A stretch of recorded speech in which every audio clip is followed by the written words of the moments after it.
Welcome to the first part of Lesson 2. We are going to focus our attention on basic JavaScript instructions.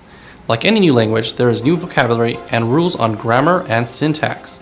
We will look at a few of the key building blocks of the language and look at how these can be used to write some basic scripts.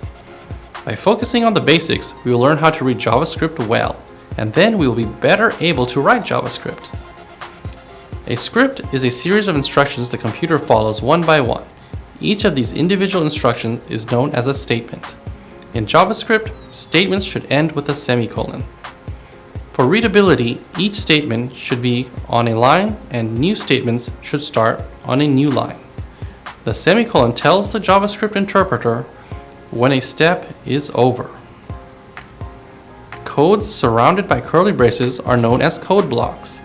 The closing curly brace is not followed by a semicolon.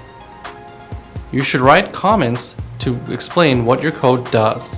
This not only helps make your code easier to read and understand, it can also help others understand your code. Comments can be single line or multi-line.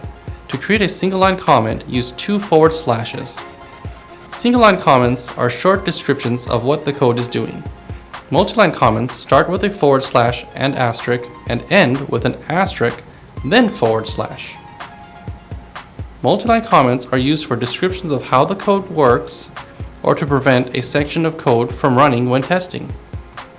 A script needs to store bits of information into memory in things that are called variables. In order to use a variable, we have to declare them. JavaScript distinguishes between numbers, strings, and true or false values, which are known as booleans. JavaScript is not a typed language, which means the interpreter has to decide if your variable is a number, string, or boolean. Sometimes it will interpret your number as a string and occasionally your string as a number. There are of course ways around that. So let's get started on learning the basics of the language. Alright, so let us begin with the basics of the language. So first off, this is a comment. It's done with 2 forward slashes, and this will be a multi-line comment. Well, of course, NetBeans is trying to help out. So this is a multi-line comment. It's a forward slash and asterisk. This is lesson 2, and we will go over the basics. So that's an example of a multi-line comment. So let's begin. Below is a variable that is declared and it's holding a string. So this is how we declare a variable. We use this keyword called var for variable. And this is the name of the variable we're creating, world. And equal sign means whatever is on the right side of the equal sign is going to be assigned to this variable. In this case, we're assigning the string hello into the variable world. Next up, we're going to create a variable that will hold a number. So variable my money equals 50. So we created a variable called my money and we assigned the value 50. Now let's talk a little bit more about the names of these variables. The name must begin with a letter or a dollar sign or an underscore. It can't start with a number. So if I started typing var 15 people equals 16. You see NetBeans gives us an error. Unexpected indent var till 16. So it's saying right away, this is invalid variable name. So there's 6 rules to naming your variable. First, like I said, must begin with a letter, dollar sign, or an underscore. The name can contain letters, numbers, dollar signs, or an underscore, but the numbers cannot be the first letter or the first character. So like if I did this with my money too, that's just fine because the number doesn't appear at the beginning. Now if I do it this way, you get a compiler error and the JavaScript interpreter won't run. And you cannot use keywords or reserved words. It's like I cannot call var equals 6 888 So this is a keyword, var. That's what the interpreter is telling you. It doesn't work that way. And all variables are case sensitive. So if I go here, var my equals 77. All of these are the same letters and number. It's actually two different variables. And you should use a name that describes the kind of information that the variable stores. For example, variable first name, John, is a good name for a variable. And if your variable name is made up more than one word, use a capital letter for the first letter of every word after the first word. It means, like we did here with first name, or we can do var my last name from a previous marriage. If you decide that would be a nice variable to use, it uses capital letter, and this is actually called camel case, kind of like the humps on the camel's back. And so that's the rules of naming variables. So now that we have that done, let's get rid of this. And we go var my currency equals 88. So that's this variable is holding a number. Now let's say we want to create a string, and we want to do var poem equals Mary had a little lamb and she ate something. Something's someone's. Well, this is a very contrived example. Sandwich. Oops.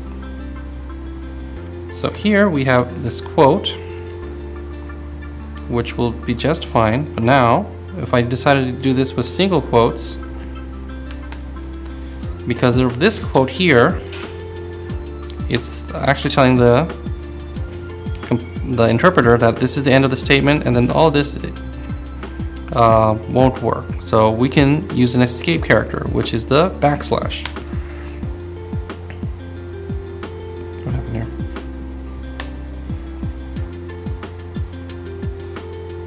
Oh, because this one is that way. There we go. Like I said, the backslash. So even with things like bar quote equal Tom said, Mary said, have a nice day. Now we have a quote which we want to use, so we escape it there. We've got to remember to escape it here, and once we use our semicolon, it's perfectly fine. So at this time, I'm going to run this example. Next tab. Oh, what's that?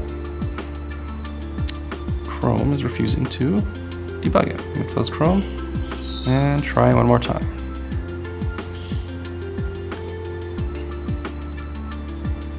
Okay, now that's loaded up. We don't see anything because we're not outputting anything to the screen, but we do know our variable names. So if I type world at this time, we'll see hello, which is the string. If we type my currency, we will see 88. Now if I type poem, we will see Mary had a little lamb and she ate someone's sandwich, and there is the apostrophe. And now we type quote, we'll see this is the variable we created called quote, which contains this information inside. And there it is. Tom said, Mary said said have a nice day, with quotes. And you'll see that when we're outputting here that it does put quotes around strings to indicate it's a string. Okay, so now there's also a shorthand way for creating variables, which I haven't currently doing. So some people like to do create their variables all by themselves. So this will create two variables, poem and quote. Sum. Let's see. Okay. 5, currency equals 5. And this is another way. So here we declared just the variable names, and we also declared the variable name, and we assigned a value, which we have been doing, like this. Or you can also declare multiple variables on one line and assign them values. Okay, so changing the value of a variable. Here, we'll reuse currency, and here I'm going to change it to 33. Now, let's see. You'll see it's 33. Let me comment this out. So we declared it up here with a value of 88.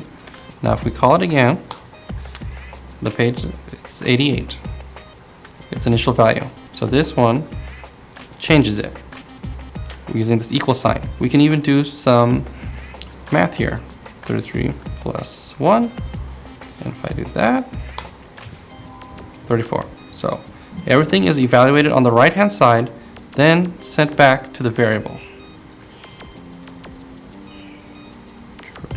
Create variables and assign their values, which we just did.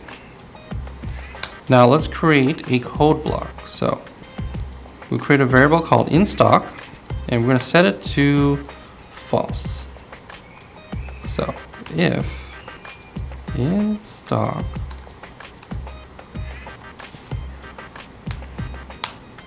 So see here the curly braces? This is a code block. Whatever is going to be inside here. So now we're going to write if in stock.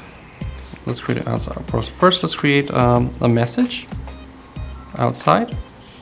We'll type message equals in stock.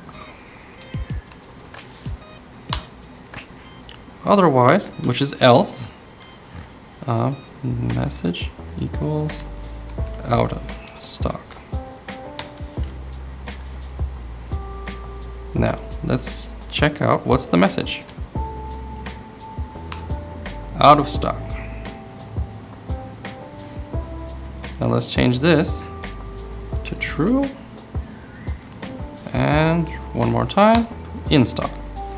So here we created the variable in stock, which is a boolean, and another one called message. We didn't assign any value. We went through this short step here. We checked, is this true in stock? Yes.